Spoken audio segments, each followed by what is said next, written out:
Noosa, Queensland, Australia, comes alive for a sporting festival unlike any other. Amongst the thousands of competitors are the elite of the triathlon world.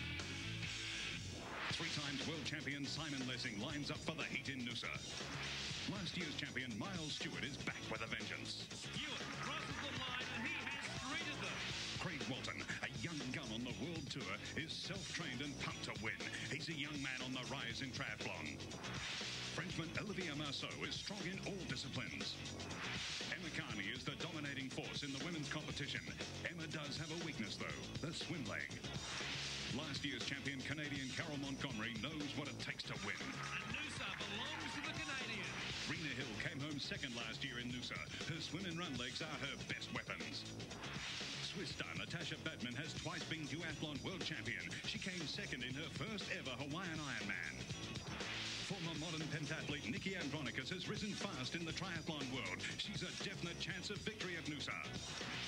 World triathlon champion Jackie Gallagher has worked at her swim leg and is desperate to beat Carney to the line. Plus, we have swimming stars Grant Hackett and Stacey Gartrell in the I-Line 1000 swim.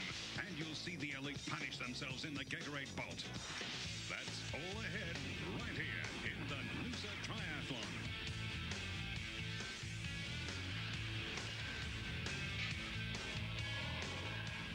Hello everybody, I'm Warren Smith and welcome to Queensland's Sunshine Coast for this 1997 Noosa Triathlon. I'm joined in commentary today by Mark Fuel. And Mark, in the men's race, it should be a beauty between Miles Stewart of Australia and 4-time world champion from Great Britain, Simon Lessing. Well, Simon Lessing, his first time here in Noosa. But what for Miles Stewart? He's won this race 3 times. He'd love to make it 4. But also Craig Walton, he's a real dark horse, and with the non-drafting format on the bike, I think he could really be one to watch. And the women's race, Emma Carney is out duelling once again with Jackie Gallagher. But also the winner here last year, Carol Montgomery, she's in good form, but I really do think Emma's the one to beat. All right, well, Caroline Searcy is down in the transition area. And Caroline, the elite athletes aren't the only ones here competing this weekend. They certainly are not, Warren. There are around 3,000 competitors taking part in the multi-sport weekend. That includes the Gatorade 5K Bolt with names such as Darren Wilson, Pat Carroll and Kate Anderson. And there's also the I-Line 1000 swim, which sees Grant Hackett and Jason Samuelson going head-to-head again. There's also the age group triathlon, which contains some slightly less well-known names, but certainly plenty of interesting characters. And we will see those events later on in our coverage, but there you see the scene on the beach as we await the start of the men's pro race. And it will be interesting, Mark, to see how the likes of Simon Lessing go, the 4-time world champion, and his first look at this particular Noosa Triathlon course. Well, he is one of the favourites. We see there Ben Bright standing beside Simon Lessing. Locke Volmerhouse from Australia also there, and we saw Olivier Marceau from France before. All those guys I would expect to be out early. You will notice that they're not wearing wetsuits for this swim. That is because it is over 21 degrees. So a 1,500-metre swim awaits the men as they take off, and there you see them all diving into the water, trying to get a clear run and get into some space, because it really can be a washing machine in there amongst the field. It certainly can. This is the most difficult part of the race. Right at the start, you've got the whole field together, and the most important thing is to get some clear space. If you're caught at the back, you can get bashed around and you can lose your goggles, and that can significantly affect the outcome of the race. And it could really rule you out of a place at the top of the field so early in the race. It certainly could. We can see here the likes of Shane Reed out on the outside here. Craig Walton is also up there, and Simon Lessing, and Ben Bright, the 1994 World Junior Champion. He's in good form at the moment and a fantastic swimmer. Craig Walton is just about the best swimmer in this field, as you mentioned before, Mark, and we expect him to not maybe clear out, but he should lead coming off the swim into the transition area. There really is only one triathlete in the world who's led Craig Walton out. He's not here. That's Ben Sanson from France. So I would expect Walton to be up there early, but he may save himself a little bit for the bike, because the bike is where his strength is really at. But he's had some superb performances this year. We can see now Ben Bright from Queensland out in front. He has spent the last 4 Australian winters overseas training in France, and from all accounts he at the moment is very strong in the water and on the bike. That shot there shows you just how tight it is in the pack, and it really is a case of trying to clear out and get some clean water in front of you as they head up towards the turning buoy. They'll come back. They complete 1,500 metres in the swim. Then it's the 40k bike ride, a 10k run to finish it off. And the men will be doing it in somewhere around an hour and 45 minutes. Well, there's Shane Reed out in front. This guy has really burst onto the international triathlon scene. In his first major event, he finished second at the Australian titles in 1996. He's had a number of top 10 places in the ITU World Cup overseas this season, and a very good swimmer.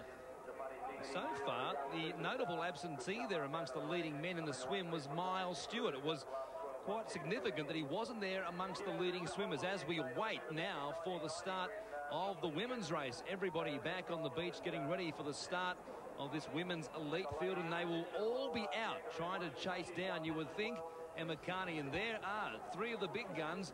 Emma Carney with the 101 on her arm, alongside her Nikki Andronicus just ducking out of screen there. And to her right-hand side was Jackie Gallagher. And just on the other side, a youngster from Western Australia, Marissa Ridden, who is also a good swimmer.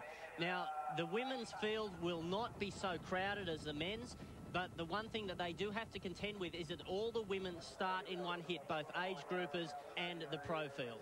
So we'll see some of the women here in the wetsuits. They are the age groupers, and there are quite a number of them there as they hit the water for this 1,500-metre swim. It's exactly the same course for both the men and the women. I'm sure at some stage we'll see the likes of Emma Carney and the leaders passing plenty of age group men as they head out on the cycle leg. Well, you can see here that already one of the age groupers has got some clean space, and Rina Hill also got a very good start. Rina has been working on her swimming. She did originally come from a swim background, but seemed to let her swim skills lapse a little bit as she developed her cycling and running. But she's been back in the pool and working very hard on it, and I would expect for her, if not to be the leader, to be right up there early in the race. And she does love this Noosa Triathlon, a two-time former winner here in Noosa. She finished second last year to Carol Montgomery, the Canadian. But Emma Carney has never won this event, and we know after pulling out last year on the morning of the race that she is extra determined this year.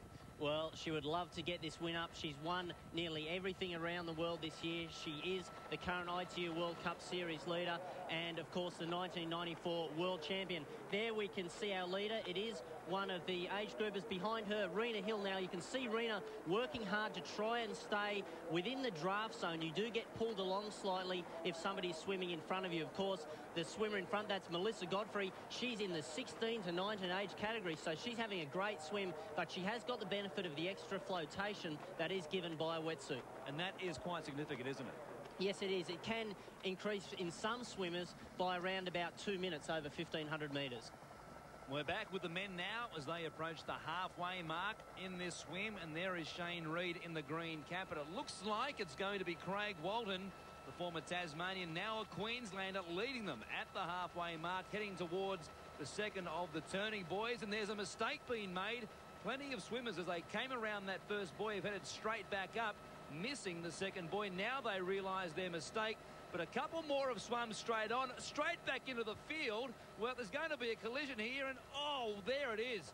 Somebody went head on. Now he realises his mistake and tries to turn around, but that has cost that competitor a lot of time. Well, that would have hurt, although he did just appear to swim straight on, so he did get the benefit of cutting the can. But here's Craig Walton out in front, a very, very strong swimmer, and he's looking in good form right now.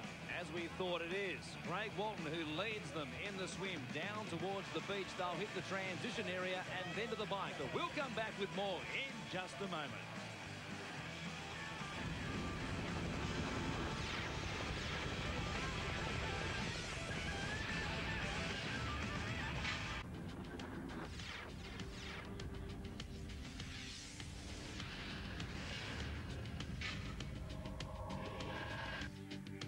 Welcome back to the Noosa Triathlon as we pick up the women's swim, and it is still Melissa Godfrey out in front, this under-19 competitor. Not even in the pro field as you see her there with the wetsuit on, but Rina Hill, the first of the elite pro competitors, is right on her heels, and she is the leading athlete in that category. Well, Rina's having a great swim here, pulling up alongside Melissa Godfrey, but still getting a bit of the benefit of being in the wash. But you can see very, very smooth conditions. This is ideal for a fast swim. as they head down towards the beach. We're back with the men now as they pass through some of the age competitors heading out on the swim. And Craig Walton here is taking another wrong turn. Well, he made it around the boys okay at the halfway mark, but now he's heading straight on when he should have been tacking right towards the beach. And here is the group trying to chase down both Craig Walton and Luke Harrop. But it is Harrop who hits the beach first, courtesy of Craig Walton's mistake. So into the transition area they go, and there is Simon Lessing, number 2. He is in 3rd place, not that far behind them. So the top 5 is Harrop, Walton, Lessing, Courtney Atkinson and Toby Coote. Well, that's a great swim by some of the youngsters there. There was also Stephen Sheldrake from New Zealand packed in there. So you can see this is where the transition will be critical. Craig Walton has had a very, very quick transition. He will be first out onto the bike. And there we can see Simon Lessing approaching his bike and a bunch of others. There's Luke Harrop. He's also had a good transition, but he's going to have to work hard in order to catch up with Craig Walton. But what a great changeover by Craig Walton. Had the gear on straight away, the helmet strapped tightly on, and he was out and will lead them into the bike, and he will really try and put a gap now on the rest of the field in this bike league. And here comes some of the rest of the field. Craig Maskill, Andrew Johns and Mick Moroney from Sydney, but they are going to have to work hard because Walton will want to open up a lead. Well, I'd like to be 10 minutes in front, but no, I'd like to have a 2-minute lead off the bike. I think I'm capable of that. Riding is one of my strongest legs at the moment, and I'm pretty sure that, you know, if it's not 2 minutes, it'll be around about 1.5 minutes, 2 minutes. So I'm pretty sure I have a good lead off the bike. Well, he might have a good lead at the end of this bike leg, and he probably will need it too, Mark, because the likes of Simon Lessing really can run down somebody like Craig Walton in the run home over the 10Ks. They can, but the benefit of this race is that it is a non-drafting format, so the strength athletes like Craig Walton have that benefit. This pack is actually non-legal at the moment. They're going to have to break that up. Well, back to the women's swim now as they come down towards the beach, and it is still Melissa Godfrey who has hung on as they come up the beach to the transition area. But you see right behind her was Rina Hill, and it will be important to see the lead that Rina Hill has over the likes of those swimmers, Jackie Gallagher there and Emma Carney, who was well back at the end of the swim. Well, youngster Leander Cave also had a great swim coming out in 3rd, and here we will see the experience. There's Leander Cave just behind Rina Hill. She's only 19 years of age, so that's a great performance by her this early into the race. Still no sign of Emma Carney. The swim obviously isn't her strongest leg, as Melissa Godfrey has the helmet on now, and she heads out under the bridge and into the cycle leg. There goes Leander Cave, and Rina Hill is right on her heels. There she goes in 2nd place. Now we see there is Emma Carney now coming up, so the lead is around about the 1:15 mark. Well, that's a big lead, but Emma Carney is very strong on the cycle and the run. There's world champion Jackie Gallagher. Nikki Andronicus also out, and Marissa Ridden from Perth, the junior. She had a good swim, and also Rebekah KEAT, the world junior champion. Back to Emma Carney. Hopefully a quick transition for her. She's having some trouble with the helmet, but there she goes. This is where Emma really comes into her own. And while all of this is happening, Rina Hill is out on the course, going like a scared rabbit, trying to put as much distance between herself and Emma Carney and Jackie Gallagher, the reigning world champion, back in 11th place, and she has to stop to put the number on as she heads out on the bike leg. But there's big news coming through about Miles Stewart and Carol Montgomery. Yes, it's a big surprise. Miles Stewart and Carol Montgomery, of course, last year's winners, have both withdrawn this morning. They both officially withdrew before the race. They've both been up apparently vomiting all night. They both have stomach upsets. So a big surprise here this morning. Well, that is a shame to lose both winners from last year's Noosa Triathlon. But in the meantime, Caroline Searcy caught up with all the action at the Gatorade 5K Bolt.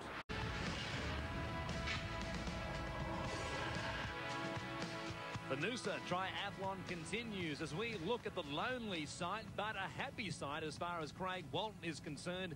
He has opened up a big lead over the chase pack, who are trying to peg him back, but his lead now is up in the vicinity of 2 minutes. Well, he's certainly stamping his authority early in his bike race, but you can see very smooth pedaling action, and he is a very, very strong athlete. They're heading across the bridge out of Noosa, and shortly he'll be approaching the hill section, which is quite demanding. That's where they will have to do a climb of around about 2 to 3 kilometres. But here's the chase pack. We can see Simon Lessing in there, Shane Reed, and also Luke Harrop is still there, and Chris Hill in the yellow singlet, a 1995 World Junior Champion. He is also in a good position, but all these athletes will need to be very careful that they don't incur the wrath of the draft busters. They're meant to maintain a distance of 7 metres apart. That's Chris Hill there, riding very smoothly, as you can see.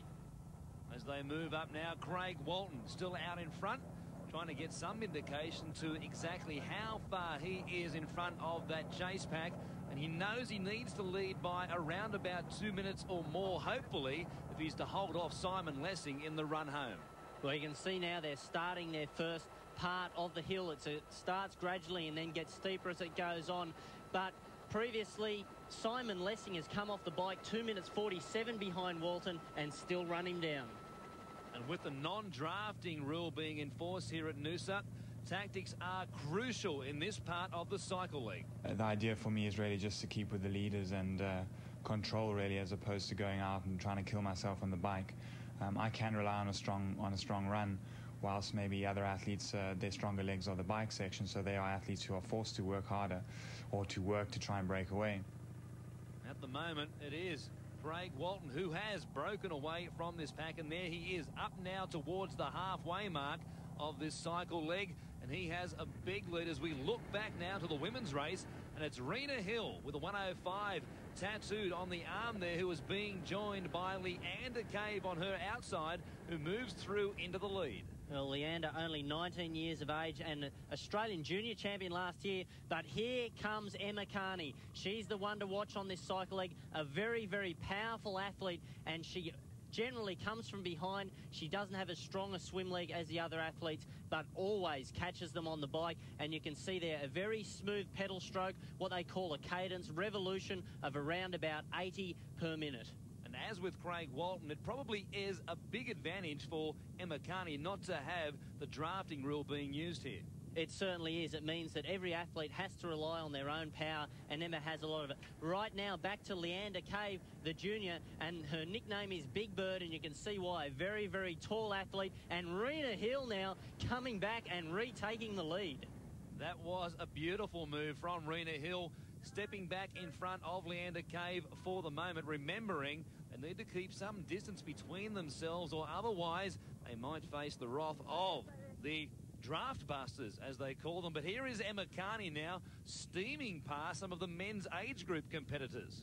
Emma taking no prisoners in this bike leg, and she is closing the gap between our leaders, Rina Hill, and here's Craig Walton. He is way out in front, and on this slight downhill section, he would be reaching speeds in excess of 70 kilometres an hour, and this is a performance reminiscent of his big win in the Alice Springs Triathlon, where he won that solely in the performance of his cycle leg.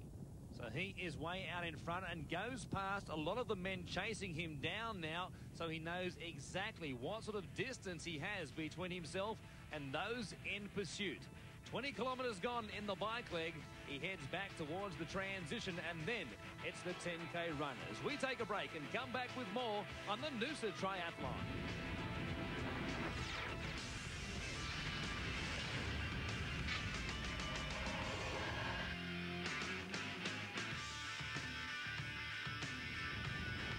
Rina Hill leads the women's race here at Noosa on the cycle leg.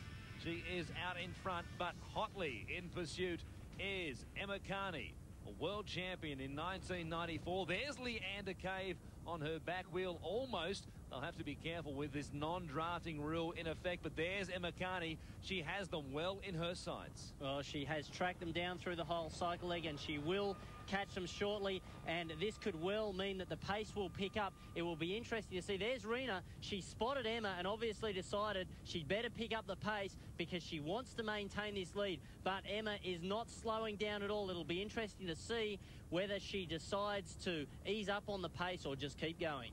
And that must be a terrible feeling, knowing you had a good-sized lead and suddenly there is, not quite in the rear-view mirror, but Emma Carney is right there on the back wheel now. It can be very damaging psychologically when someone comes from behind like this and then passes you. But Emma Carney's tactics here will be to go as hard as she can for as long as she can, and I think she will just steam right past these two. And almost on cue, Emma Carney goes through and takes the lead from Leander Cave as they head now onto the downhill section, and she might try and put a bit of a gap in them right here. Well, Rina here will want to reduce that gap as much as possible because she knows that Emma is an extremely strong runner. But here, Rina also upping the pace, and this is really going to hurt Leander Cave. So the speed is on in the women's race, and here is the leader in the men's race, and Craig Walton, his lead now is a huge one, just over 3.5 minutes as he heads back towards the transition area once again. We've seen the Gatorade 5K Bolt here at Noosa this weekend.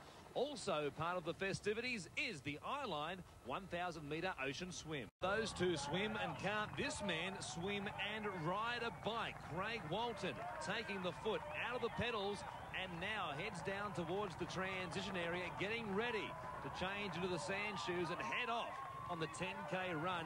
His lead now is almost 4 minutes as he heads back into the transition. Well, this is the largest lead in the history of the Noosa Triathlon, and this is the hardest part of the race, the transition from the cycle to the run. Your legs can be very wobbly. It's sometimes like running with concrete boots on, but Craig Walton here with a huge lead, and he looks very strong indeed. And the news is he is also well under the record pace at this point in time. He'll come around a corner here through the run chute, and then it is 10 kilometres left of running, and he knows this 4-minute lead is more than enough for him to hold off the likes of Simon Lessing. But you can never predict what is going to happen in a triathlon. It's very warm up here, and dehydration can be a big factor, and you can see athletes go from a lead to being reduced to a blithering mess in a short space of time if they don't control their pace and get their fluids in. Well, the humidity here and the heat is always a factor, but Craig Walton, gee, he looks strong here as he strides out very confidently on the run. Well, look at this, a huge crowd here, and they will be hoping for an Aussie victory. He will be feeling very confident right now. So as Craig Walton heads out on the run, we look back to some of the chasers, and they know they have it all before them if they're to make any ground on this man. The lather flying off him, but there's plenty more coming up from Noosa.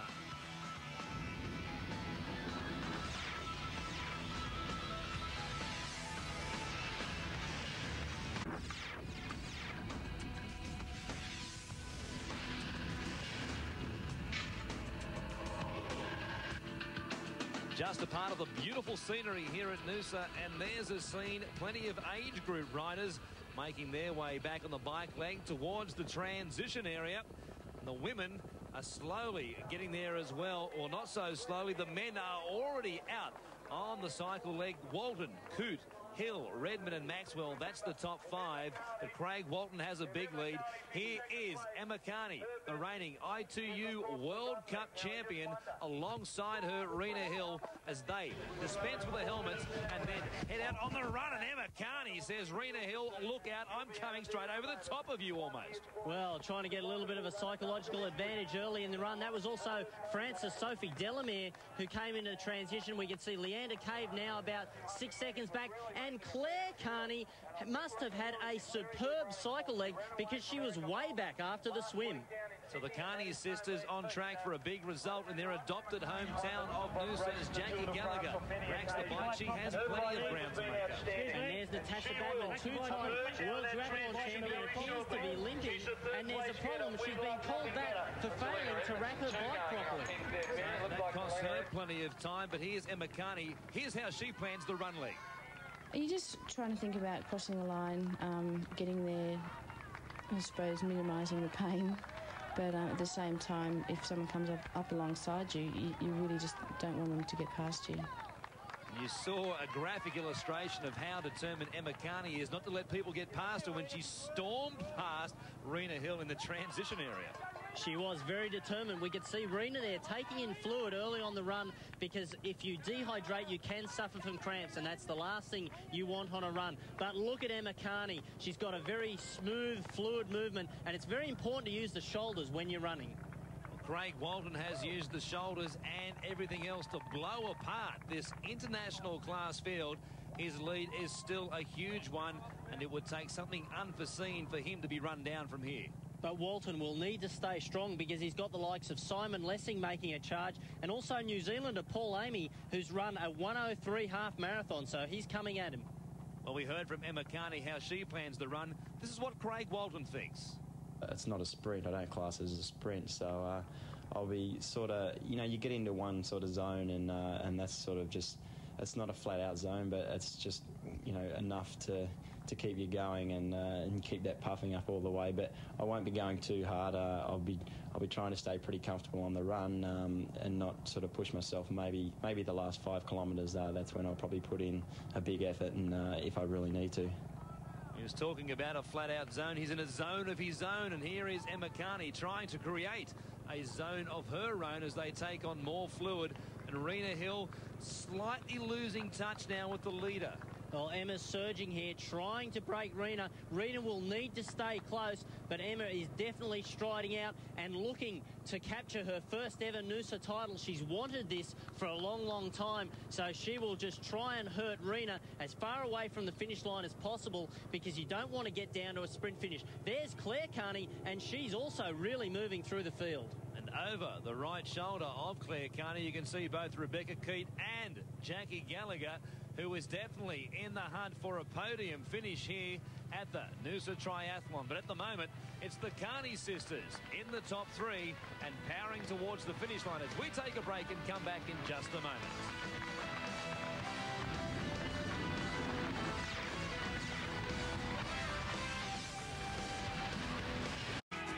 Craig Walton pouring it on down towards the finish line. He asked them, just how good am I? Well, he's enjoying this. All the pain of racing for nearly 2 hours would be totally gone out of his mind as the thousands of spectators here cheer on Craig Walton and his magnificent performance. Well, Spencer Smith owns the race record at the moment, 1 hour, 46.06. Well, Craig Walton is going to smash that time. And again, he holds the hands out. He is really enjoying this, and why wouldn't he? Well, this would be an incredible feeling. Earlier this year, he won the world's largest triathlon in Chicago, the Mrs. T's race, and now here he is winning the second largest triathlon in the world here at Noosa. And he has just 50 metres to run as he heads onto the green carpet, the finish line before him, and he has shattered the race record. Craig Walton, what a victory in front of a huge crowd here at Noosa. Well, he will be very pleased with this. And look at this, he's still got enough time to go out and receive the accolades of the crowd, tapping all his supporters. And what a magnificent performance. I can't remember the last time anybody won this far ahead of such a quality field. And we may just have seen the next man to assume star status in the world of triathlon. Well, and Paul AMEY from New Zealand, the officials didn't think he was on his second lap, and he will come in and capture second place. So the Kiwi flies home. What a performance to run past Simon Lessing. Well, I cannot remember the last time Simon Lessing was ever passed on a run leg, and here he comes, the 4-time world champion, a superb athlete, but simply thrashed by young Craig Walton here today. I'm just wrapped, you know. I didn't expect to beat the race record. I suppose that's just a bonus, you know, but I just went out there and tried my best on the bike, and, you know, that was my main strategy for the race, just to put in big for the bike, and it definitely worked out. Well, you had a lead of about 4 minutes when you got off the bike. Did you really pushed it hard? Yeah, I pushed it pretty hard, yeah. I couldn't have gone much harder, you know. I didn't expect to have that big a lead off the bike. I expected maybe 1.5 minutes, 2 minutes off Simon and the rest of the group, but, you know, it's just great to have the 4-minute lead. It just makes things a lot more easier off the bike. It doesn't put as much pressure on me for the run. And how are you feeling in the run, powering along as well? Yeah, I found it pretty hard to get going the first 7K, actually. The last 2K, I suppose, I had the crowd there, which made it a lot easier. But, yeah, I mean, I felt pretty comfortable all the way through. I'm sure I've got a little bit more there to spare. And were you aware of where Simon and the rest of the pack were, how far back they were? Yeah, I had my watch on the whole group through the whole race, and I wasn't too worried. The main worry was Simon, but, you know, like Paul AMEY also had a good race as well, so well done to him, yeah. Well, he may have just shown that he is the best non-drafting triathlete in the world. And Emma Carney, well, drafting or no drafting, there's no doubt who the best female athlete is. And she is coming down 4. A memorable win here at Noosa. Well, Emma Carney has won 6 World Cup events all around the world here this year. She's definitely the favourite for the next world champion. And is she happy? She's wanted this for a while. Oh, and she's got time to stop and kiss race director Garth Prowd. Well, he'll enjoy that, a Noosa resident himself. But Emma Carney puts the finger up. She says, I'm number 1. She will celebrate, and why shouldn't she? A terrific victory once again, but her first here at Noosa. Well, again, under the race record, so an incredible performance. And Rina Hill, a very, very strong race here, and she'll be happy with this. She's won it 2 times before, and second to Emma Carney is certainly no disgrace. Well, the second year in a row, Rina Hill crosses the line in second, but she really hung on tight very grimly through the run. But it was Emma Carney, and now here comes her sister, Clare Carney. So it will be Carney's first and third. What an effort. Well, this is great. Clare has suffered from injuries over the last 18 months, and it is fantastic to see her back in such good shape. Well, let's hear from the winner, Emma Carney. I felt pretty good. I think I had a fairly solid swim. It wasn't quite such a big field as the World Cup, so you didn't get beaten up as much, so that was nice. Out on the bike, it turned into a bit of a drafting race. There weren't that many draft buses out there, and it was so hard to break away. And I tried to sit at the front, but it, just got a little bit out of hand. So came down to the run, and Rina was running well. So a bit of a worry. As you came out for the run, she was right on your shoulder. What was going through your mind then? Did you think you had the strength left to hold her off? Yeah, I thought, no way, this is my Noosa. And the time? Do you think she sort of pushed you to that time? Yeah, Noosa's always fast. Everyone talks about the climb, but it's not a very big climb, and on the way back you just fly. So it's a very fast bike course, and that always gives you a fast time. Here, apart from the pro athletes, but there's Simon Lessing, who was disqualified after the event for crossing a double yellow line during the cycle league. Similarly, Chris Hill was also disqualified after finishing unofficially 4th for drafting. So that meant that this man, Peter Robertson, finished in 5th place but moved up to 3rd in the official rankings. Looking at the final men's results once again, Craig Walton was first, Paul AMEY of New Zealand came home in second, and Peter Robinson was 3rd. The Frenchman Olivier Marceau finished in 8th place. In the women's results, it was Emma Carney, Rina Hill, Clare Carney, Jackie Gallagher was 4th, and Rebekah KEAT was 5th. The early leader, Leander Cave, she finished in 6th place. Why she is the best female triathlete in the sport.